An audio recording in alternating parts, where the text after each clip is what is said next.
तो स्टूडेंट, आज हम जिस टॉपिक पर बात करने वाले हैं उसका नाम है सहलग्न एंड पुनर्योजन, लिंकेज एंड रिकॉम्बिनेशन। लिंक है तो लिंक वर्ड आया जुड़ने से, लिंकेज, लिंक यानी जुड़ना, वहीं से इसका वर्ड आया लिंकेज। ठीक है, सहलग्न जुड़ना। ठीक है, और रिकॉम्बिनेशन, री मतलब पुनः, कॉम्बिनेशन मतलब कोई नया कॉम्बिनेशन बने। नया कॉम्बिनेशन मतलब किसी नए चीज का निर्माण होना। ठीक है, तो रिकॉम्बिनेशन पुनः योजन, पुनः किसी नए चीज का फॉर्मेशन होना। ठीक है, इसका इस टॉपिक का नाम है जिसे मॉर्गन ने लोगों के सामने प्रस्तुत किया था। तो ये एक्सपेरिमेंट किसके द्वारा किया गया था? मॉर्गन ने। अब मॉर्गन ने जो एक्सपेरिमेंट किया था वो ड्रोसोफिला मेलोनोगास्टर इसका नाम था। और ड्रोसोफिला आप देखे भी हैं, फ्रूट फ्लाई जिसे कहते हैं, नॉर्मली से हम फ्रूट फ्लाई भी कहते हैं। जा तो बात करते हैं संलग्न पुनर्योजन पर। तो इसे किसने दिया था? मॉर्गन ने। मॉर्गन ने यह एक्सपेरिमेंट ड्रोसोफिला या फ्रूट फ्लाई लिखो, फ्रूट फ्लाई पर किया था। यानी यह जो एक्सपेरिमेंट किया गया मॉर्गन द्वारा किया गया फ्रूट फ्लाई पर। सबसे बड़ी बात, ये भी डाई हाइब्रिड क्रॉस पर ही बेस्ड। डाई हाइब्रिड क्रॉस हमने पहले पढ़ चुका है, मेंडल का जैसे डाई हाइब्रिड क्रॉस था, मॉर्गन ने ही कुछ डाई हाइब्रिड क्रॉस के जैसा ही ये एक्सपेरिमेंट किया था। यह भी द्विसंकर संकरण पर बेस्ड था।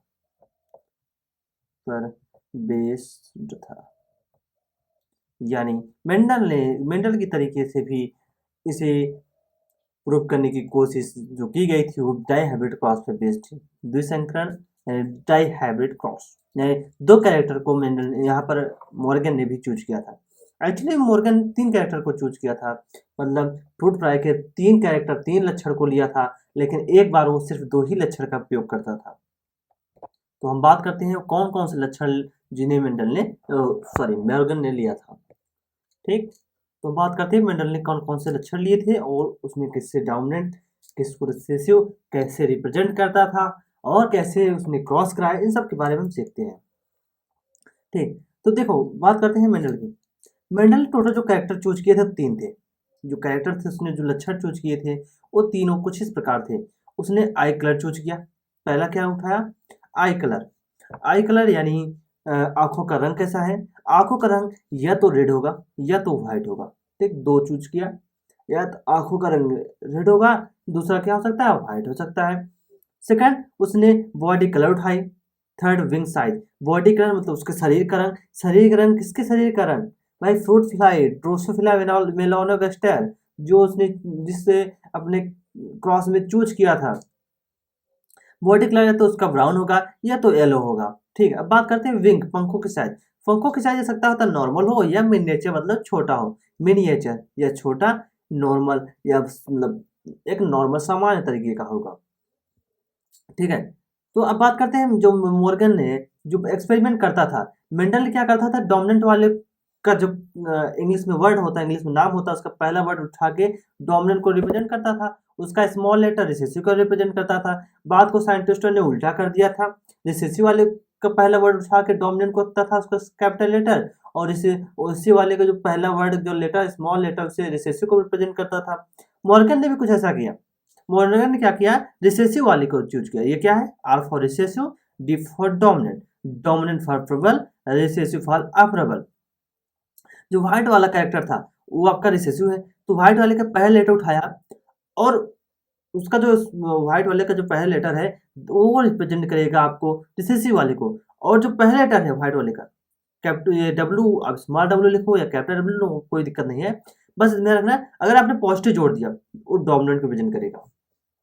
इसलिए मैंने बताया आपको, उसमें आप स्मॉल लेटर लिखो कैपिटल लेटर, वो मैटर नहीं करता। मैटर ये करेगा जो इसी वाला हो उसका कैरेक्टर मैंने उठाया, उसका पहला लेटर आपका रिसेसिव को रिप्रेजेंट करेगा। उसमें अगर प्लस जोड़ दिया आपने वो डोमिनेंट को रिप्रेजेंट करेगा। यहाँ पर देखो, डोमिनेंट आपको ब्राउन है बॉडी के कलर, और रिसेसिव आपका येलो कलर का है, पीले रंग का है। अब जो ब्राउन रंग का है ये आपका डोमिनेंट हुआ, येलो आपका रिसेसिव है, इसका पहला लेटर उठाया, पहले लेटर को रिसेसिव और प्रबल वाले को इसमें प्लस जोड़ दिया तो ब्राउन यानी प्रबल वाले को रिप्रेजेंट कर रहा है। सेम इसी प्रकार डोमिनेंट आपका नॉर्मल है, पंखा पंख का साइज जो है नॉर्मल है सॉरी, और रिसेसिव आपका मिनिएचर, विंग जो पंख का साइज है मिनिएचर छोटा है, ठीक है छोटा है आपका एक, तो इसका पहला लेटर उठाया, इसको रिप्रेजेंट करता है रिसेसिव वाले को, इसमें प्लस जोड़ दिया प्रेजेंट कर रहा है डोमिनेंट वाले को। तो ये मेंडल ने टोटल 3 लक्षण लिए थे, लेकिन जब वो एक्सपेरिमेंट करता था एक बार में सिर्फ 2 ही लक्षण को चूज करता था, यानी उसने एक बार एक्सपेरिमेंट किया, जब क्रॉस कराया आई कलर और बॉडी कलर ले लिया, दूसरी बार क्या किया उसने बॉडी कलर विंग कलर को ले लिया, तीसरी बार विंग कलर आई कलर को ले लिया, मतलब किन्हीं 2 कैरेक्टर को चूज करता था। टोटल इसने 3 लक्षण लिए थे, लेकिन एक बार क्रॉस कराने में टोटल 2 ही लक्षण का चूज करता था। उसके बाद बात करते हैं मॉर्गन ने। देखो मॉर्गन ने टोटल 3 लक्षण लिए थे, बताया ना टोटल 3 लक्षण लिए थे, लेकिन क्रॉस कराते वक्त वो सिर्फ एक समय में 2 ही लक्षण चूज करता था, यानी क्रॉस कराते वक्त एक साथ में 2 ही लक्षण को वो कंसीडर करता था। टोटल लिए तो उसने 3 लक्षण, लेकिन एक बार में सिर्फ 2 ही लक्षण उसने चूज किया। उसके बाद करते हैं मॉर्गन ने रिसेसिव ट्रेड के फर्स्ट लेटर को उठाया, मैं बताया रिसेसिव ट्रेड, ये रिसेसिव ट्रेड को फर्स्ट लेटर को उठाया और उसमें पॉजिटिव प्लस जोड़ दिया तो डोमिनेंट ट्रेड को प्रदर्शित करता है। रिसेसिव वाला का फर्स्ट लेटर जो पहला लेटर है दैट इज रिसेसिव को रिप्रेजेंट करेगा, उसके बाद उसने अगर प्लस जोड़ दिया, आपने प्लस जोड़ दिया तो डोमिनेंट ट्रेड को रिप्रेजेंट करेगा। तीसरा पॉइंट मॉर्गन ने क्या कहा था, मॉर्गन ने जितने भी लक्षण लिए थे यानी आई कलर लिया था, बॉडी कलर, विंग कलर यानी आंखों का रंग, शरीर का रंग, पंख का रंग, ये सब उसके एक्स क्रोमोसोम पर प्रेजेंट थे। मैंने वो ऐसा भी हो सकता था वाई क्रोमोसोम प्रेजेंट हो, नहीं वाई क्रोमोसोम पर नहीं, इतने जितने भी कैरेक्टर लिए थे वो एक्स क्रोमोसोम पर था। ऑटोसोमल पे भी तो रिप्रेजेंट हो सकते थे, 22 पेयर ऑटोसोम्स होते हैं आपके ह्यूमन में, इसी प्रकार इसमें भी होते हैं ऑटोसोम। तो जो इनमें हुआ ड्रोसोफिला में या फ्रूट फ्लाइट में उसने जो कैरेक्टर उठाए वो एक्स क्रोमोसोम में थे, ठीक एक्स क्रोमोसोम वाले ही उसने कैरेक्टर उठाए थे। और नेक्स्ट बात करते हैं, अगर किसी फ्रूट फ्लाई के पास सभी लक्षण डोमिनेंट हैं, यानी उसने 2 लक्षण एक बार में कंसीडर किया, जैसे कि 2 लक्षण कंसीडर किया आई colour and wing colour, sorry I colour और बॉडी कलर 2 लिया, अब जो हमारा रिजल्ट निकल गया क्रॉस के बाद उसमें ये भी डोमिनेंट हो, ये भी डोमिनेंट, बॉडी कलर भी डोमिनेंट, आई कलर भी डोमिनेंट, अगर दोनों डोमिनेंट मिले तो वाइल्ड टाइप के होंगे, वाइल्ड यानी जंगली टाइप के। ऐसे हिंदी में बात करें तो ध्यान रखना, अगर रिजल्ट में दोनों लक्षण जिसने जितने भी लक्षण मंडल उसमें चूज करा, 2 लक्षण चूज करता है क्रॉस के समय प्राय, तो माना उस समय उसने आई कलर और विंग कलर साइज ले लिया, तो आई कलर उसमें रेड आ जाए और विंग कलर आपका नॉर्मल आ जाए, तो उस समय जो आपका रिजल्ट होगा दैट इज वाइल्ड टाइप, वो जंगली टाइप के होंगे, वाइल्ड तरीके के। तो किसी फ्रूट फ्लाई के पास सभी लक्षण अगर डोमिनेंट वाले हैं तो कैसे होंगे, वाइल्ड टाइप के, ठीक है। जैसे किसने चूज किया फीमेल, जो मादा थी आपकी, ध्यान रखना जब मॉर्गन एक्सपेरिमेंट कराता था तो वो नर को डोमिनेंट कैरेक्टर देता था और मादा को रिसेसिव वाले कैरेक्टर वाले चूज करता था। यानी जब मॉर्गन ने फ्रूट फ्लाई को चूज किया तो जो उस फ्रूट फ्लाई की मादा लिया उसमें पीला शरीर, जो शरीर का कलर था वो पीला था, पीला वाला रिसेसिव तो आपको पता है, और सफ़ेद वाला जो लिया दैट इज आँख का कलर, वो भी कैसा लिया रिसेसिव। वहीं जो मेल को लिया, नर को लिया था, उसमें भूरा कलर शरीर जो डोमिनेंट और लाल कलर आँख को जो आपके ये भी डोमिनेंट को रिप्रेजेंट करता है। ने क्या कराया, इन दोनों के बीच क्रॉस कराया, क्रॉस कराने के बाद जब रिजल्ट देखा उसने F1 पीढ़ी में, जो उसने देखा जीन्स सेपरेट ही नहीं हो, अलग ही, मेंडल कहता था कि जो जीन होते हैं वो इंडिपेंडेंट मतलब स्वतंत्र रूप से एक किसी के भी साथ जा सकते थे। ये सारी चीज़ें मॉर्गन को मिला ही नहीं, साथ में मतलब कुछ ऐसे जीन थे जो आपके वो पृथक्करण ना हो पाए ना, ये जो अपन जीन थे वो डिपेंड कर रहे थे लिंकेज पर। लिंकेज मतलब उनका में जो उनके बीच का जो डिस्टेंस था, जिनके बीच डिस्टेंस कम होने की वजह से वो पृथक्करण ना हो पाए। आगे आप देखेंगे भी तो, और साथ साथ F2 पीढ़ी में देखा उसने, जो मेंडल कहता था चिल्ला चिल्ला के जो रेशियो आता है 9:3:3:1, वो भी इनको नहीं मिला, रेशियो से कुछ अलग मिला। इस बेस पे यह सिद्ध हुआ कि मेंडल का जो लॉ है ये हर जगह फॉलो नहीं होता, चाहे डाइब्रेट क्रॉस हो, डाइब्रेट क्रॉस उसने कराया था, ये सारे लॉ हर जगह फॉलो नहीं होते। लॉ ऑफ डोमिनेंस ही देखो, इंटरप्रेट डोमिनेंस में फेल हो गया था, को डोमिनेंस में फेल हो गया था। तो जो मेंडल ने लॉ दिए थे ये सब जगह फॉलो हो यह जरूरी नहीं है। हाँ, काफी जगह ऐसा हुआ जो मेंडल का लॉ था वो फॉलो हुआ, काफी जगह ऐसा था मेंडल का लॉ फॉलो नहीं हुआ। इस बेस पे मॉर्गन ने आगे एक थ्योरी दी जिसका नाम है क्रोमोसोमल थ्योरी ऑफ लिंकेज, सहलग्नता का गुणसूत्री सिद्धांत। सहलग्नता, अभी मैंने बताया लिंकेज, लिंकेज से इसका संबंध है। इसे मॉर्गन और उसके साथ साथ उनके साथी थे, कुछ उनके वर्क मतलब फ्रेंड्स थे, वो मिलकर इस एक्सपेरिमेंट को किए थे। इस एक्सपेरिमेंट में मेन मकसद था इनका लिंकेज से रिलेटिव चीज। लिंकेज मतलब चीजों का जुड़ना, लिंक मतलब चीजों का जुड़ना। ये बेस्ट थे क्रोमोसोम प्रेजेंट जीन। मैंने बताया गुणसूत्र पे आपके जीन होते हैं जो किसी कैरेक्टर के लिए जिम्मेदार होते हैं। अब कहते हैं गुणसूत्र पे जो जीन होते हैं वो अगर पास हैं या दूर हैं उस पर भी इफेक्ट पड़ता है कि आपके जो जीन होंगे वो गैमेट के फॉर्मेशन के समय पृथक्करण होंगे कि नहीं। यानी मैक्सिमम चांसेज हैं ये लिंकेज पर डिपेंड करता है, आपके जीन सेपरेट हो रहे हैं कि नहीं, पृथक्करण हो रहे हैं कि नहीं। जो कि ये फोन पीढ़ी में मॉर्गन ने देखा था, यहाँ पर आपके जो जीन से पृथक्करण नहीं हुए, ये बेस्ड किस पे करता है, लिंकेज पर। वो डिपेंड करता है जीन कितने पास है या कितने दूर है। वे कहते हैं मॉर्गन ने देखा गुणसूत्र पर उपस्थित जीन, जो जीन होते हैं युग्मक फॉर्मेशन, जब जायगो सॉरी गैमेट्स बन रहे हैं, युग्मक बन रहे हैं, उस समय अलग नहीं हो पाए। नहीं, मॉर्गन ने देखा गुणसूत्र पर कुछ ऐसे जीन्स थे जो गैमेट फॉर्मेशन समय वो अलग ही नहीं हो पाए, वो आपस में जुड़े ही रहे। और यहीं से आया सहलग्नता या लिंकेज का कॉन्सेप्ट, सहलग्नता या लिंकेज का कॉन्सेप्ट। ध्यान रखना जो मॉर्गन था उसने जब क्रॉस कराया मेल और फीमेल, इसने जो मादा को क्या लिया था, रेस, ध्यान रखना रेस जो कैरेक्टर चूज किया था वो फीमेल को, और नर को इसने डोमिनेंट मारा था। यानी मेल में सारे डोमिनेंट वाले कैरेक्टर लिए थे, फीमेल में रिसेसिव वाले कैरेक्टर करा के मतलब लेकर इसमें क्रॉस कराया था। अभी हम आगे हम बताते हैं कैसे क्रॉस कराया था, उसके बारे में भी सीखेंगे। लेकिन मेन फोकस करना है आपको लिंकेज पर। मॉर्गन ने मेन फोकस किया था लिंकेज पर, लिंकेज ही आपको क्वेश्चन अगर आता है लिंकेज पर ही बेस्ट आएगा मॉर्गन का, ठीक है। तो लिंकेज का मेन मकसद क्या था, लिंक मतलब चीजों को जुड़ना। जो चीजें पास पास रहेंगी, ज्यादा जुड़े होंगे, चीजें दूर रहेंगे, उसको अलग करना आसान होगा, ठीक है। तो मॉर्गन ने गुणसूत्र पर उपस्थित जीन, जो जीन्स होते हैं युग्मक गैमेट फॉर्मेशन समय वो अलग नहीं हो पाए, कुछ ऐसे जीन्स प्रेजेंट थे जिसके बेस पर मॉर्गन ने आगे और ज्यादा इसकी स्टडी की। उस व्यवहार गुणसूत्र पर जीन जितने पास होंगे संलग्नता लिंकेज उतना ही ज्यादा होगा। यानी जीन पर अगर हम बात करें कोई ऐसा क्रोमोसोम है, ये जीन है, जीन ए एंड बी, इसका आपको होमोलोगस मिलेगा small A cap small B. तो स्मॉल ए स्मॉल बी सॉरी आपके कैसे स्मॉल बी, अब ये जितने जितने पास रहेंगे उसमें लिंकेज उतना ज्यादा होगा। पता लगा ए यहाँ है बी यहाँ पर है, दो जीन जितने डिस्टेंस ज्यादा डिस्टेंस पर जितनी ज्यादा दूरी पे होंगे उनके बीच रिकॉम्बिनेशन उतना ज्यादा होगा। गुणसूत्र पर जीन जितने पास होंगे लिंकेज उतना ही ज्यादा होगा, ये सोचो। और साथ साथ में पहले ये स्टेटमेंट पूरा पढ़ लेते हैं कि पुनर्योजन रिकॉम्बिनेशन उतना ही कम होगा। यानी ये डिपेंड करता है जीन डिस्टेंस पर। अच्छा ऐसा सोचो, दो व्यक्ति हैं वो एकदम चिपके हुए हैं, उनको अलग करना आपके लिए बहुत ही मुश्किल होगा, आपको ज्यादा फोर्स लगाना पड़ेगा दोनों को अलग करने में। वहीं दो लोग काफी ऑलरेडी काफी दूर हैं, मतलब 1-2 मीटर दूर हैं, तो उनको आपको अलग करना बहुत ही आसान है, ठीक है। तो जो चीजें जितनी पास होंगी उनको उतना दूर ले जाने में आपको बड़ी दिक्कत होगी, जो जित ऑलरेडी दूर है उनको दूर करने में आपको आसानी मिलेगी। उसी बेस पे आपका आया लिंकेज एंड रिकॉम्बिनेशन। लिंकेज और रिकॉम्बिनेशन दोनों एक दूसरे के अपोजिट है।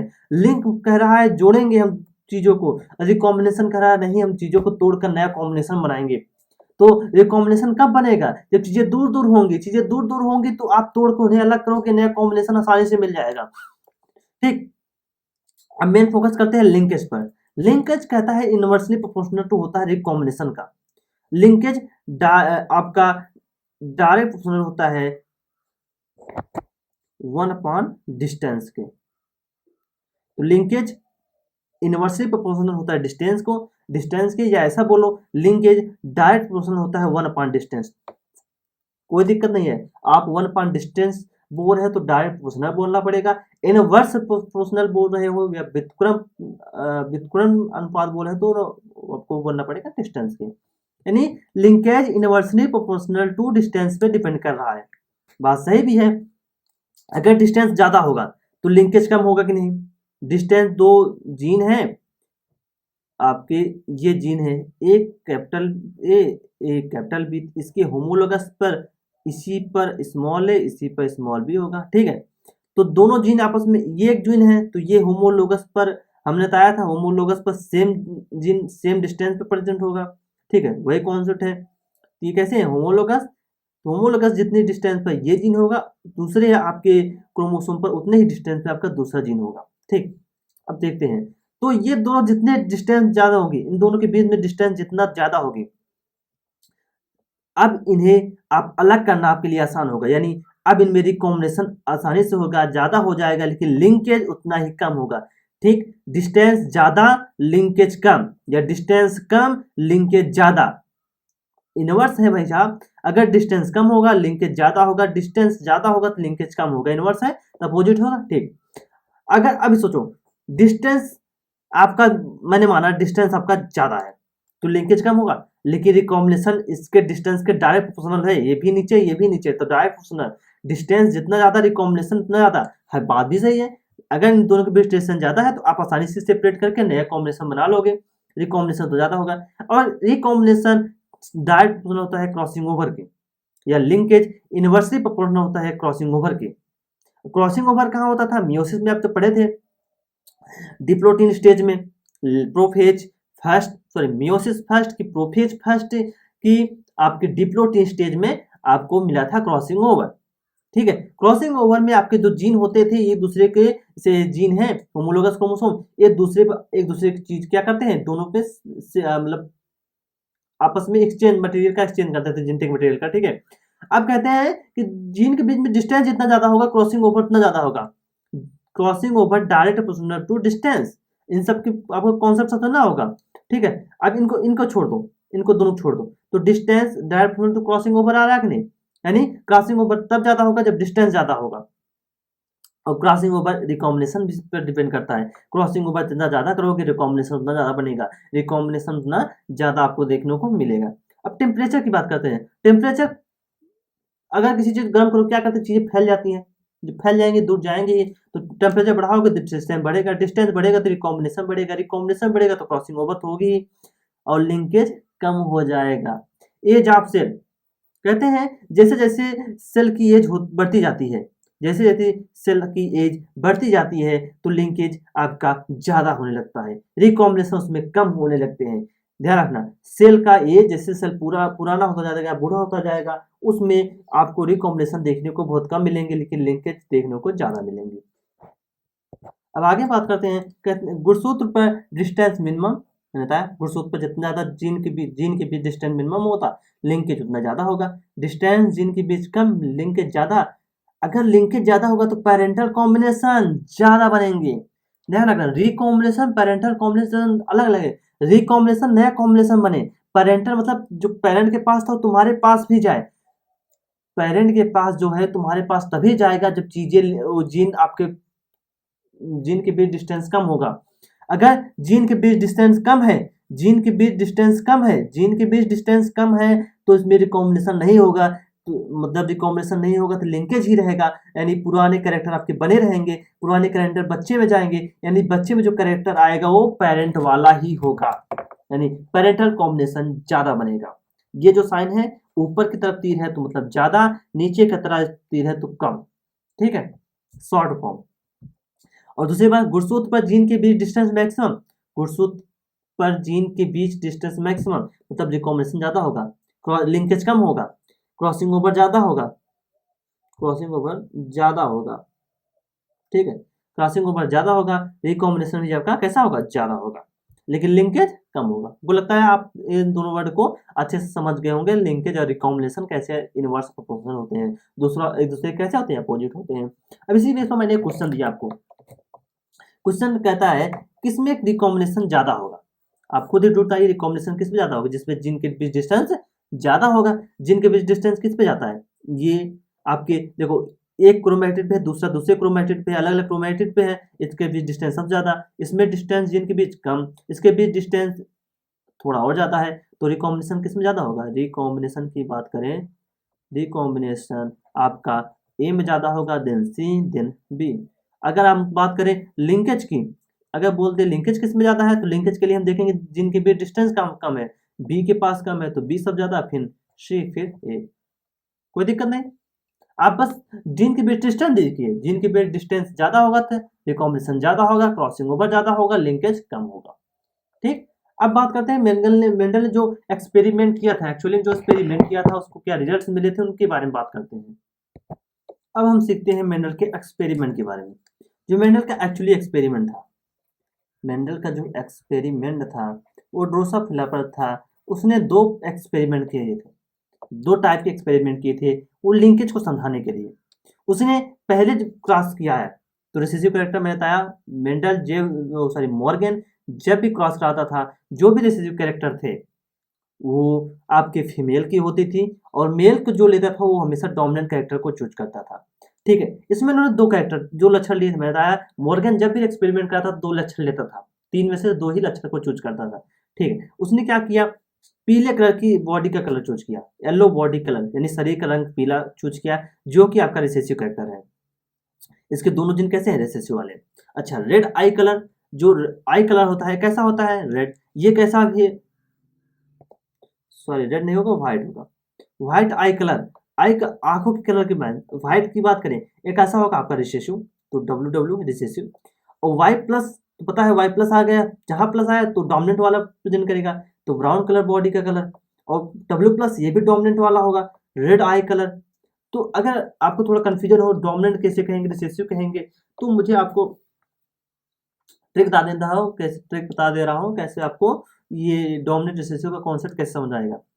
आई कलर रेड है, व्हाइट, अब इसमें आपको नहीं पता कौन सा डोमिनेंट है, तो आंखों कलर एक तो रेड होगा या तो व्हाइट होगा। ठीक है, जब आप गुस्से से लाल होते हैं तो आपके आंखें कैसे हो जाती हैं, लाल। तो गुस्से में आपकी आंखें लाल, तो उस समय आप किसी की बात नहीं सुनते हो, यानी आप डोमिनेंट नेचर को हो जाते हो, आप जो कहोगे वही होगा। तो रेड वाला कैसा हुआ, रेड आई कलर कैसा हुआ, डोमिनेंट। व्हाइट वाला रिसेसिव। अच्छा, body colour brown yellow, normal आपकी बॉडी कलर कैसा होता है, ब्राउन ही होता है, भूरे कलर का ही होता है। येलो कलर आपको जब हो जाता है तो पीलिया पकड़ लेता है, तो पीलिया कैसी बीमारी, मतलब वो कैसा हो रिसेसिव कैरेक्टर। नॉर्मल आपकी बॉडी कैसी होती है, ब्राउन, तो ब्राउन कैसा हो गया, डोमिनेंट। इधर रेड कैसा होगा, डोमिनेंट। नॉर्मल मिनिएचर, मिनिएचर छोटा छोटा, तो वैसे ही आपको लग रहा है कैसा होगा, रिसेसिव। नॉर्मल वाला कैसा हो गया, डोमिनेंट। ठीक, कोई दिक्कत नहीं, कैसे हम इसमें याद करेंगे डोमिनेंट रिसेसिव को कॉन्सेप्ट। अब हम इनके बीच क्रॉस करते हैं, देखना ये दो आपके जीन थे, ठीक, तो होमोलोगस क्रोमोसोम थे। इस पे capital Y, capital Y, capital W, इन ये आपका एक जीन, मतलब एक क्रोमोसोम उसका होमोलोगस ये है। तो जितने डिस्टेंस पे आपका ये होगा उस डिस्टेंस पे ये भी जीन होगा, जितने डिस्टेंस पे ये जीन उतने डिस्टेंस पे ये जीन भी होगा। क्योंकि मियोसिस में आप देख भी रहे हो, मतलब सीख भी आए हो कि वहाँ पर होमोलोगस क्रोमोसोम पर जो जीन होता है उनके डिस्टेंस सेम डिस्टेंस पे होते हैं। ठीक है, और यहाँ पर जो मेल है, मेल आपका कैसे होता है, हेटेरोगैमेटी, मतलब अलग अलग गैमेट होते हैं। जैसे मेल आपने बताया तो एक्स और वाई, एक्स वाई दोनों अलग अलग होते हैं। तो मेंडल जब एक्सपेरिमेंट करा था तो एक्स वाले कैरेक्टर चूज करता था, वाई वाले ने चूज नहीं किया था। मैंने आपको भी पहले पॉइंट लिखाया था, अभी पॉइंट लिखाया था, मेंडल जो लक्षण लिया था वो एक्स क्रोमोसोम वाला लिया था, तो हम एक्स वाला दिखाएंगे, वाई वाला नहीं दिखाएंगे। ठीक है, वाई वाला नहीं दिखाएंगे, एक्स वाला ही कैरेक्टर हमने चूज किया। तो एक्स वाला जो मेल था वो दोनों डोमिनेंट होगा, तो वाई प्लस डब्ल्यू प्लस, कोई दिक्कत नहीं। अब हम इसमें बनाते हैं गैमेट्स। देखो इस ये आपको देखने में अलग लग रहा है, लेकिन सेम है जैसे आपने डायहाइब्रिड क्रॉस कराया था उसी के जैसा है, उसमें कोई अलग नहीं है। इसमें गैमेट जो बनेंगे वाई और डब्ल्यू, दो प्रकार के गैमेट बनेंगे। ठीक है, गैमेट में कुछ डिफरेंस नहीं है, दोनों गैमेट एक जैसे ही बनेंगे। यानी एक गैमेट आपका बनेगा वाई, दूसरा बनेगा डब्ल्यू, सॉरी वाई डब्ल्यू दोनों जीन में, और दूसरा भी आपका गैमेट सेम जैसा बनेगा, तो हम एक ही लिख रहे हैं, दोनों एक ही जैसे बनेंगे।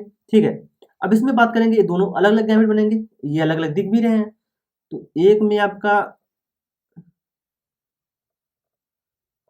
वाई प्लस दूसरा डब्ल्यू प्लस, दो अलग अलग गैमेट बने, और दूसरे में ये गैमेट जाएगा, एक में ये जाएगा, एक में ये जाएगा, एक में ये जाएगा, एक में ये जाएगा, तो ये दोनों एक जैसे हैं तो एक ही मानो आप। ठीक है, अब इसमें क्रॉस करा दीजिए।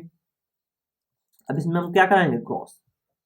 अब इनके बीच आप जब क्रॉस कराओगे तो ये एक बार इससे मिलेगा, ये एक बार इससे मिलेगा। ठीक, तो ये एक कॉम्बिनेशन इससे बनाएगा, दूसरा कॉम्बिनेशन इससे बनाएगा।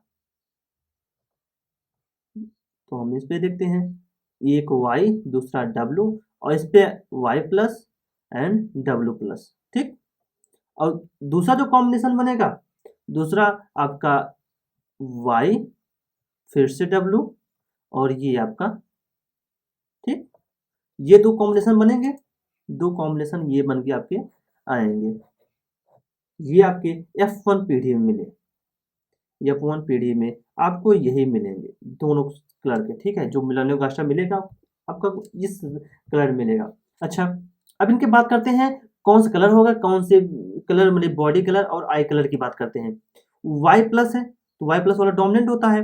अच्छा, वाई प्लस डोमिनेंट, तो ब्राउन बॉडी का कलर कैसा हो जाएगा, ब्राउन, ब्राउन बॉडी कलर। क्यों, क्योंकि वाई प्लस है। ठीक है, और रेड कलर की बात करें, डब्लू है, जो डब्लू प्लस यानी जो आपका आई कलर है, आई कलर कैसा होगा, आई कलर भी डोमिनेंट वाला होगा, डोमिनेंट वाली red, red eye colour, red eye colour. ठीक है, रेड आई कलर ये डोमिनेंट, ब्राउन आई, रेड ब्राउन सॉरी ब्राउन आपका बॉडी कलर हो गया, रेड आई कलर हो गया। ठीक, अब ये बताओ, ये आपका ये बना। दूसरा इसमें आपको कैसे रिसेसिव वाले कैरेक्टर दिखेंगे, तो रिसेसिव वाले कैरेक्टर मॉर्गन लिखता नहीं था, लेकिन अगर आप लिखना चाहो तो उसमें कोई दिक्कत नहीं। वाई आपका रिसेसिव वाला कैरेक्टर दर्शा रहा है, क्योंकि इससे प्लस हो जाता तो डोमिनेंट वाला कैरेक्टर होता, दोनों रिसेसिव वाले कैरेक्टर आएंगे। तो इसमें आपके yellow body colour, yellow body colour और व्हाइट आई कलर। ठीक, कोई दिक्कत नहीं। अब फिर से इसमें हम गैमेट्स बनाते हैं F2 पीढ़ी के लिए। अब इसमें गैमेट बनाने के लिए आप यूज कर लीजिए फॉकलाइन मेथड, क्योंकि अब गैमेट कॉम्बिनेशन ज़्यादा बनेगा तो बेटर है आप फॉकलाइन मेथड ढूंढिए। एक इसमें गैमेट बनाइए, एक इससे गैमेट बनाइए। इसमें फिर से आपको वही दो गैमेट बनेंगे, ये आपको पहले वाले जैसा नहीं लग रहा है। पहले वाले में डोमिनेंट वाले कैरेक्टर थे, इसमें रिसेसिव वाले कैरेक्टर आ गए। ठीक है, इसमें डोमिनेंट वाले, इसमें रिसेसिव वाले कैरेक्टर आ गए। तो आप इसको एक गैमेट ये जाएगा, एक गैमेट ये, दोनों अलग अलग बनेंगे। तो गैमेट इसमें कोई दिक्कत नहीं, आपको दिक्कत होगी इसमें गैमेट बनाने के लिए, क्योंकि इसमें कॉम्बिनेशन 4 बनेंगे। तो हम फॉकलाइन मेथड से इसके कॉम्बिनेशन बनाते हैं। फॉकलाइन मेथड में एक आपका कैपिटल वाई है, दूसरा आपका सॉरी एक वाई है, दूसरा वाई प्लस वाला डोमिनेंट, वाई वाला रिसेसिव। ठीक है, इसमें आप इसके बाद एक डब्ल्यू है, दूसरा डब्ल्यू प्लस रिसेसिव, ये डोमिनेंट, इसमें भी डब्ल्यू, इसमें भी डब्ल्यू प्लस। तो एक वाई डब्ल्यू आएगा, दूसरा वाई डब्ल्यू प्लस आएगा, इसमें एक वाई प्लस डब्ल्यू आएगा, एक वाई प्लस डब्ल्यू प्लस। ये 4 आपके गैमेट्स आपके बन के आएंगे। अब इन्हें आप दर्शा दीजिए उस पर, जीन क्रोमोसोम पर दिखा दीजिए। ये एक वाई डब्ल्यू, दूसरा वाई डब्ल्यू प्लस, तीसरा आपका वाई प्लस डब्ल्यू, और चौथा आपका निकल कर आएगा वाई प्लस डब्ल्यू प्लस। तो ये 4 गैमेट आपके बनेंगे। हम इसे अब F2 पीढ़ी में दिखाते हैं। F2 पीढ़ी के लिए गैमेट्स की बात करें, गैमेट्स, ये फाइनली आपके गैमेट बन गया है। एक में आपने देखा Y W plus, Y plus W, Y W, Y plus W plus. ये आपके दो मेल वाले में आपके जो गैमेट्स बने, क्योंकि कॉम्बिनेशन दोनों में आया था। तो ये गैमेट में जाएगा, एक गैमेट में जाएगा, इसमें कोई कॉम्बिनेशन बनाना ही नहीं है, क्योंकि वाई वाले कैरेक्टर लिखे नहीं जाते हैं, हमको सिर्फ वाई वाले कैरेक्टर दिखाने, क्योंकि मॉर्गन ने एक्सपेरिमेंट में सिर्फ एक्स वाले कैरेक्टर को चूज किया था। अच्छा, हम बात करते हैं इनके गैमेट्स बन गए। ठीक, अब अगर आप देखोगे तो आपने जब इनिशियली देखा था, इनिशियली में आप अगर एक बार पलट के हम अगर देखें तो इनिशियल में फोन पीढ़ी में आपको मिले थे Y W, Y plus W plus. ठीक, तो यानी पीढ़ी में कौन मिला, वाई डब्ल्यू और दूसरा वाई प्लस डब्ल्यू प्लस। अब देखोगे गैमेट में एक कॉम्बिनेशन ये मिलेगा और 2 कॉम्बिनेशन नए मिलेंगे। ठीक, आप यहाँ देखो एक आपका वाई डब्ल्यू और दूसरा वाई प्लस डब्ल्यू प्लस। एक कैसा है? पेरेंटल कॉम्बिनेशन, पेरेंटल कॉम्बिनेशन, यानी पेरेंट, जो पेरेंट में कॉम्बिनेशन था वो इसमें भी कॉम्बिनेशन है। ये Y W plus Y plus W plus ये आपका रिकॉम्बिनेशन है, यानी इसमें जो आपको जीन मिले गैमेट्स फॉर्मेशन के समय वो आपस में नया कॉम्बिनेशन बना रहे हैं। क्योंकि आपको पता है मेंडल ने भी कहता था कि लॉ ऑफ इंडिपेंडेंट असॉर्टमेंट, कोई किसी के भी साथ जा सकता है। तो गैमेट फॉर्मेशन समय कोई किसी के भी साथ जा सकता है। टोटल 4 कॉम्बिनेशन बनेंगे, 2 इसमें आपके पेरेंटल कॉम्बिनेशन यानी पेरेंट में जैसे थे वैसे ही गैमेट बनेंगे और 2 आपको नए गैमेट बनेंगे। अब इसमें आप F2 जनरेशन के लिए इसे फिर से क्रॉस करा दीजिए, इसमें आप फिर से क्रॉस करा दीजिए, कोई दिक्कत नहीं क्रॉस कराने में।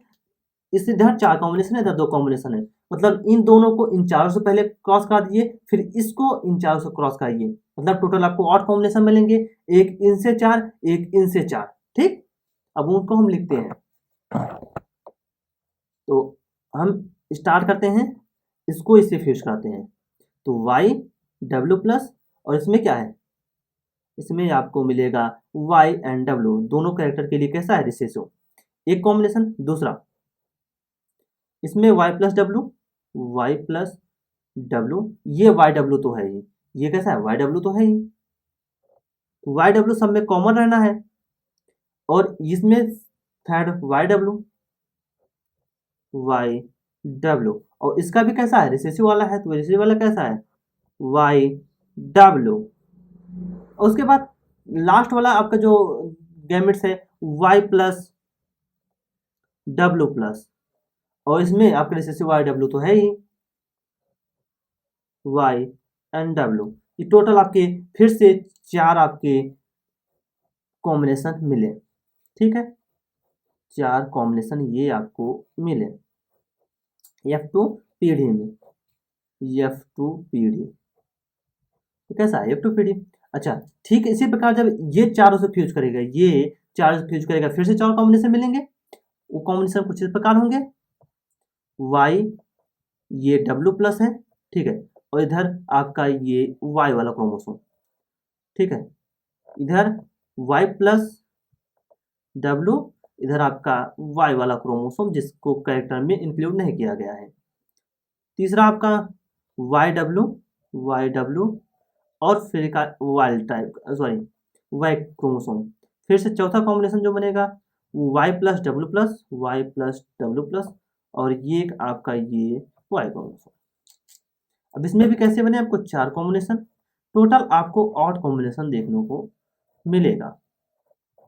अब देखते हैं रिजल्ट में जो उनमें कैरेक्टर आया उसको देखते हैं कलर्ड। अब इनमें कलर देखते हैं, इसमें देखो वाई वाई दोनों रिसेसिव वाले हैं, तो रिसेसिव वाले कैरेक्टर क्या होगा वाल येलो, येलो आपकी बॉडी कलर। और इसमें डब्ल्यू प्लस डब्ल्यू, डब्ल्यू तो आपका कैसा हो डोमिनेंट वाला लेंगे, डोमिनेंट वाले डब्ल्यू प्लस यानी आपका red colour, red eye colour, yellow red. इसमें अब बात करते हैं वाई प्लस वाई, तो वाई प्लस वाला होगा वाई प्लस यानी brown, brown body colour, W W यानी व्हाइट आई कलर, व्हाइट क्योंकि दोनों रिसेसिव है तो वाई रिसेसिव वाला कैरेक्टर आएगा। इसमें वाई वाई डब्ल्यू दोनों रिसेसिव वाले कैरेक्टर है, दोनों के रिसेसिव वाले कैरेक्टर मतलब आपका येलो बॉडी कलर और व्हाइट आई colour, yellow body colour white आई कलर। इसमें जो कॉम्बिनेशन बनेगा दोनों आपके डोमिनेंट वाले वाई पॉजिटिव डब्ल्यू पॉजिटिव दोनों कैसे डोमिनेंट वाले कैरेक्टर आएंगे, यानी brown body colour red eye colour. ठीक, इसमें ये आएगा। और इनकी बात करते हैं, इसमें वाई तो रेसेसिव वाला तो शो करेगा ही, येलो आपका बॉडी कलर और ये कैसा डोमिनेंट, जो आई कलर होगा वो रेड कलर आएगा डोमिनेंट आएगा।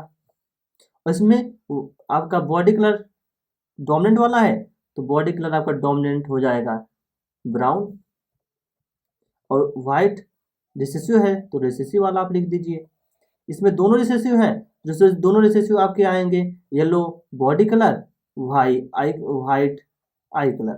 ठीक, इसकी बात करें दोनों डोमिनेंट वाले, डोमिनेंट यानी brown body colour, brown body colour और डब्ल्यू प्लस यानी ये भी डोमिनेंट वाला, डोमिनेंट आपका रेड आई कलर। ठीक, ये टोटल आपके 4 कॉम्बिनेशन मान के आए, ये है आपके चारों कॉम्बिनेशन। ठीक, ये चारों आपके कॉम्बिनेशन है। अगर याद होगा आपका मॉर्गन का एक्सपेरिमेंट, मॉर्गन के स्टेटमेंट, मॉर्गन ने कहा था अगर कोई कैरेक्टर ऐसा हो जो दोनों के लिए डोमिनेंट शो हो, कोई कैरेक्टर ऐसा हो जो दोनों के लिए डोमिनेंट हो, ये देखो ब्राउन दोनों के लिए क्या है, डोमिनेंट वाला, ये डोमिनेंट वाला आपका कैसा होगा, वाइल्ड टाइप, कैसा होगा, वाइल्ड टाइप। यानी वो उसमें कहा था जितने भी जीन आए सब डोमिनेंट वाले अगर हो, सब के सब कैसे हैं, तो ही तो है इसमें, ये तो एक्सप्रेस नहीं करेगा, यही एक्सप्रेस करेगा, कैसे हैं, डोमिनेंट वाले, तो वो कैसा होगा, वाइल्ड टाइप का। ठीक, इसी प्रकार यहाँ पर बात करते हैं इस कॉम्बिनेशन में, ये डोमिनेंट वाला, ये भी डोमिनेंट वाला, रिसेसिव वाले दिखते नहीं, डोमिनेंट वाले दिखेंगे, तो ये भी कैसा होगा, वाइल्ड टाइप। यानी इस दोनों से जस्ट ये फिर मतलब आपको निष्कर्ष निकला कि अगर जब क्रॉस कराया गया F2 पीढ़ी में दो आपको वाइल्ड टाइप के मिले, यानी दोनों कैरेक्टर, उसके लिए जितने भी कैरेक्टर वो कैसे डोमिनेंट वाले थे। अब हम बात करते हैं मॉर्गन के एक्सपेरिमेंट से निष्कर्ष क्या निकला। मॉर्गन के एक्सपेरिमेंट को थियोरेटिकली समझा जाए, मतलब अगर एक लेख दर्शाया जाए, प्रैक्टिकल ना किया जाए, तो देखने पर F2 पीढ़ी में 4 मेल में एक वाइल्ड टाइप और 4 फीमेल में एक वाइल्ड टाइप। आपने देखा था वाइल्ड टाइप जो सारे कैरेक्टर के लिए डोमिनेंट होते हैं, दो आप 4 में से एक वाइल्ड और 4 में से एक वाइल्ड टाइप मिले थे। ठीक, मेंडल जो मॉर्गन ने एक्सपेरिमेंट कराया था, आपने देखा भी था, ये देखो एक वाइल्ड टाइप इधर, एक वाइल्ड टाइप, ये आपकी फीमेल थी, ये आपकी मेल थे, उसमें आपको 4 में से एक वाइल्ड टाइप के कॉम्बिनेशन मिले थे। अब मॉर्गन ने जो क्रॉस कराया वो 2 तरीके से क्रॉस कराया, वो मैंने आपको एक सिखा दिया, सेम दूसरा भी आपके बुक में दिया है, वैसे ही दूसरा भी है आपके बुक में दिया गया है, क्रॉस ए क्रॉस बी। ठीक है, क्रॉस ए मैंने आपको समझा दिया, क्रॉस बी आप खुद ही करके एक बार देख लेंगे तो उसमें कोई दिक्कत नहीं है। जब मेंडल ने क्रॉस ए कराया उसमें जीन को पास पास रखा, अगर जीन पास पास है तो लिंकेज ज़्यादा होंगे, रिकॉम्बिनेशन कम होंगे, जाहिर बात है। क्रॉस बी में जीन को दूर दूर कर दिया, दूर दूर करने से रिकॉम्बिनेशन ज़्यादा बनने चाहिए और लिंकेज कम बनना चाहिए। अब देखते भी हैं एक्सपेरिमेंट से जो आया, जीन जब पास पास थे लिंक रिकॉम्बिनेशन आपका 1.3% ही आया, और जो पेरेंटल कॉम्बिनेशन यानी लिंकेज, जब लिंकेज होगा जीन आपस जुड़े होंगे तो उस कैरेक्टर भी आपस में वही बने रहेंगे, यानी जो पेरेंट में कैरेक्टर होंगे वही बच्चों में कैरेक्टर होंगे, यानी पेरेंट कॉम्बिनेशन, तो उसे ही बोला गया पेरेंटल कॉम्बिनेशन, यानी जो बच्चों में कॉम्बिनेशन आए वो पेरेंट के जैसा हो, यानी पेरेंटल कॉम्बिनेशन वो आपको 98.7% देखने को मिले। कब, जब जीन आपके पास पास थे। सेकंड वाला जो आपके बुक में दिया गया, मैंने आपको कराया नहीं, लेकिन आप उसे एक बार करने की कोशिश जरूर कीजिए, इससे आपको सीखने को मिलेगा। तो उसमें जीन आपके दो दो रखे गए, जिससे रिकॉम्बिनेशन आपको बहुत ज़्यादा मिला 37.2%, यहाँ पर 1.3% ही था। और पेरेंटल कॉम्बिनेशन, जब रिकॉम्बिनेशन ज़्यादा, पेरेंटल कॉम्बिनेशन खुद ही कम हो जाएगा, वो 62.8% मिला। ठीक, जो क्रॉस में जो मॉर्गन ने चूज किया था वो फीमेल को आपको रिसेसिव रखा, फीमेल को रिसेसिव रखा, वाई डब्ल्यू यानी पीला शरीर का रंग और सफेद आंखों का रंग, यानी आई कलर व्हाइट और बॉडी कलर कैसा हो, येलो होगा। और मेल में दोनों कैरेक्टर के लिए आपका कैसा रखा है, डोमिनेंट, यानी वो कैसा होगा, वाइल्ड टाइप दोनों कैरेक्टर के लिए। तो red eye colour dominant, Y plus यानी red eye colour, W plus यानी बॉडी कलर जो होगा ब्राउन होगा। ठीक, भूरा आपका जो होगा, भूरा ये बॉडी कलर होगा, भूरा आपका यानी ब्राउन ये आपका डोमिनेंट करेक्टर को शो करेगा। इसमें बात करें, इसने जो उसने चूज किया मॉर्गन ने, इसमें फीमेल को भी, इसमें भी फीमेल को क्या रखा, रिसेसिव करेक्टर डब्ल्यू एम, इसने आई कलर को व्हाइट रखा। इसके बाद इसने विंग को विंग साइज को कंसीडर किया, विंग की साइज को। और जीन देखो दो दूर दिख रहे हैं, नहीं इसमें जीन आपके पास पास दिख रहे हैं, इसमें कितने दूर हैं, काफी दूर है। और विंग को साइज मिनिएचर, मिनिएचर मतलब छोटा विंग साइज, तो कैसा होता है, रिसेसिव कैरेक्टर। व्हाइट आई कलर, ये भी कैसा होता है, रिसेसिव। अगर रेड कलर आई का हो, रेड आई कलर हो तो कैसा होता है, डोमिनेंट। तो red eye colour W plus और एम प्लस नॉर्मल आपका विंग साइज, विंग साइज आपका नॉर्मल होगा तो ये कैसा होगा, डोमिनेंट विंग साइज। तो ये आपके मॉर्गन द्वारा कराए गए क्रॉस के उसके एक्सपेरिमेंट के रिजल्ट्स मिले। अब बात करते हैं स्टुअर्ट अल्फ्रेड, अल्फ्रेड स्टुअर्ट, ये साइंटिस्ट, इन्होंने क्या किया, इन्होंने उसी समय ये भी एक्सपेरिमेंट कर रहे थे, उनके साथ ही इन्होंने जीन मैपिंग वर्ड दी, क्या, जीन मैपिंग।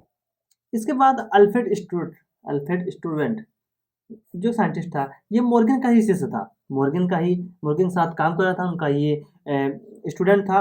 उन्होंने जीन मैपिंग का कॉन्सेप्ट दिया। जीन मैपिंग या ऐसे क्रोमोसोम मैपिंग भी कहते हैं। जीन मैपिंग यानी क्रोमोसोम मैपिंग, यानी इसका मेन फोकस था क्रोमोसोम में प्रेजेंट जीन को लीनियरली मतलब एक लाइन में अरेंज करके उनकी पोजीशन को बताता था। इसमें जीन को क्रोमोसोम पर लीनियरली मतलब एक लाइन से अरेंज करके उनकी पोजीशन बताई जाती थी। यानी क्रोमोसोम पर जीन कितनी दूरी पर प्रेजेंट है, ये चीजें बताने में यह किया करता था। यानी ये तो बहुत अच्छा कॉन्सेप्ट था कि क्रोमोसोम पर जीन कितनी दूरी प्रेजेंट है, ये इससे पता लगता था जीन मैपिंग के थ्रू। जीन मैपिंग जो बेस था पुनर्योजन की मात्रा यानी फ्रीक्वेंसी ऑफ रिकॉम्बिनेशन, रिकॉम्बिनेशन की फ्रीक्वेंसी कितनी ज़्यादा है, रिकॉम्बिनेशन ज़्यादा हो रहा है कि कम होगा।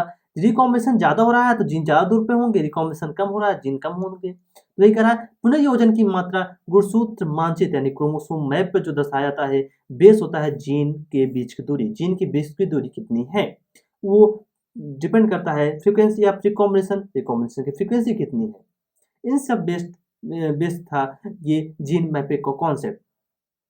तो मोटा मोटा आपको इसमें ध्यान रखना है जीन मैपिंग अल्फ्रेड स्टुरवेंट ने दिया था। पहला क्वेश्चन इसमें आप रखा है, ये बेस्ड होता है जीन मैपिंग या क्रोमोसोम मैपिंग हमको सिर्फ ये बताता है क्रोमोसोम पर जीन कितने दूरी पर प्रेजेंट है। इससे हम जब लीनियरली क्रोमोसोम पर जब एक लाइन में अगर जीन को आप रखो तो वहां पर जीन की पोजीशन को बता सकते हैं। ठीक, तीसरा आपको यह ध्यान रखना है कि जो जीन मैपिंग है ये बेस्ड होता है फ्रीक्वेंसी या फिर कॉम्बिनेशन ये, और साथ साथ में जीन के बीच डिस्टेंस कितना है, इन सब पे बेस्ड होता है जीन मैपिंग या क्रोमोसोम मैपिंग। मोटी मोटा आपको 3-4 बातें जाननी है। अब चलो एग्जाम्पल हम देखते हैं कि कैसे इसको दिखाया गया था। तो क्वेश्चन कहता है कि ए और बी के बीच की डिस्टेंस 20 मैप यूनिट है। यूनिट की बात करें, देखो जीन मैपिंग सीख रहे हैं तो आप जो यूनिट है मैप यूनिट बोल दो, ठीक है। 20 मैप यूनिट ए और बीच के बीच, बी ए और बी के बीच की दूरी है, वहीं ए और सी के बीच की दूरी 10 मैप यूनिट है। अब इसे कैसे सॉल्व करेंगे, एक काम करिए, आप बनाइए क्रोमोसोम। आप ऐसा इसमें पहले ध्यान रखिए जो ज़्यादा डिस्टेंस है पहले आप उसे चूज कीजिए। ज़्यादा डिस्टेंस ये है ना, तो आप एक काम कीजिए ए और बी चूज कीजिए और इनके बीच आप डिस्टेंस आपको पता है कितना 20 मैप यूनिट है, ठीक है। और अब बड़ा वाले लिख लो, उसके बाद अब सोचो क्या इसने कह रहा है ए और सी के बीच, ए और सी, ए सी। अब सी दो जगह हो सकता है, सी यहाँ भी हो सकता है, सी यहाँ भी हो सकता है। इसके दो कंडीशन हो गए। चलो मैंने माना पहला सी आपका यहाँ पर है, सी मैंने माना यहाँ 10 मैप यूनिट पर है। ऐसा भी हो सकता है दूसरा, ए बी आपके ए यहाँ है, बी यहाँ है 20 मैप यूनिट पर, ठीक है 20 मैप यूनिट पर। और सी आपका यहाँ भी हो सकता है 10 मैप यूनिट पर, ये आपका सी मैप यूनिट। अब इसके दो कॉम्बिनेशन हो सकते हैं, दो चीज पॉसिबल है। अगर क्वेश्चन ये कह दिया जाए कि सी की बी से बीच मतलब सी और बी के बीच की दूरी 30 मैप यूनिट है तो पक्का फिक्स है बी से अब 30 मैप यूनिट, यानी 20 तो यही हो गया, 10 यहाँ, मतलब टोटल 30 मैप यूनिट यहाँ तक होगा, यानी सी आपका बाहर ही होगा। अगर ये दिया जाए बी से सी के बीच की दूरी 10 मैप यूनिट है तो आपका सी ए और बी के बीच में ही आएगा, कन्फर्म है। और नेक्स्ट क्वेश्चन बात करते हैं, ये आपका सेकंड क्वेश्चन रहा, ए एंड बी के बीच की ए एंड बी के बीच 100 मैप यूनिट, यानी ए बी 100 मैप यूनिट के डिस्टेंस में है, वहीं ए और सी 210 मैप यूनिट के बीच है, बी और सी 110 मैप यूनिट के बीच में है। अब इनको आप क्रोमोसोम पर दिखाइए कहाँ कहाँ हो सकते हैं। क्वेश्चन तो यही है कि इनको क्रोमोसोम पर दिखाना है। मैप यूनिट में क्या होता है, जीन मैपिंग में हम उनको लीनियरली एक लाइन पे अरेंज करके क्रोमोसोम पर अरेंज करते हैं और उनकी पोजीशन बताते हैं कौन जीन कहाँ कहाँ पर होगा। ठीक, तो हम पहले बात करते हैं, मैंने बताया सबसे पहले आप सब ज्यादा डिस्टेंस वाला चूज कीजिए, 210 सबसे ज्यादा डिस्टेंस है, नहीं एक ए चूज कीजिए, एक सी, एक ए सी, ये कितने हैं 210 मैप यूनिट पे है, ठीक 210 मैप यूनिट पे। अब बचे कौन, बी को आप कहाँ रखना है ये चूज कीजिए। बी को रखने के लिए इसने बताया ए और बी आपके 100 मैप यूनिट, बी यहाँ भी हो सकता है, बी यहाँ भी हो गया, बी के चांसेस यहाँ भी हैं यहाँ भी हैं, 100 मैप यूनिट इधर भी आ सकता है, 100 मैप यूनिट इधर, लेकिन उसने कह दिया बी और सी के बीच 110 मैप यूनिट हो चाहिए। अगर मैंने सी को भी यहाँ रखा, सॉरी बी को यहाँ पर रखा, तो सी और बी के बीच 310 मैप यूनिट हो जाएगा। लेकिन ये कह रहा है बी और सी के बीच 110 मैप यूनिट होना चाहिए, इसका मतलब बी आपका यहाँ कहीं आएगा, जो बी और सी के बीच 110 मैप यूनिट बनाएगा। ठीक, एक बी और सी के बीच कितना है 110 मैप यूनिट, क्योंकि इसने कहा पहले आप बड़ा वाला चूज कीजिए, ए और सी के बीच 10 मैप यूनिट 210, ए और सी ये 210 बना लीजिए, कोई बात नहीं। अब इसे कह रहा है कि ए और बी के बीच 100 मैप यूनिट हो चाहिए, ए और बी के बीच 100 मैप यूनिट। अब ए बी यहाँ भी हो सकता है, बी यहाँ भी हो सकता है, उसके लिए अब थर्ड देखिए क्या कह रहा है, बी और सी के बीच 110 मैप यूनिट हो चाहिए, बी और सी के बीच 110 मैप यूनिट, यानी बी और सी के बीच सी। अब देखिए बी की डिस्टेंस 110 कहाँ हो सकती है, यानी ए और बी के बीच में, तो माना इनके बीच ये 110 मैप यूनिट, तो इनके बीच कितना बचा 100 मैप यूनिट। तो ये आपका खत्म होता हुआ एल्फेड का रूल, मॉर्गन का एक्सपेरिमेंट, जो हमने बहुत अच्छे तरीके से सीखे। लिंकेज और रिकॉम्बिनेशन को हमको लगता है आपको कॉन्सेप्ट एकदम क्लियर होगा। नेक्स्ट लेक्चर हम बात करेंगे बहुजीवी वंशागति। ठीक, जो मैंने आपको पढ़ाया इनके नोट्स आपको डिस्क्रिप्शन बॉक्स में मिल जाएंगे, वहां से आप डाउनलोड कर लीजिएगा। नेक्स्ट लेक्चर में आपको मिलेंगे और बात करेंगे पॉलीजेनिक इनहेरिटेंस। ठीक, थैंक यू, धन्यवाद।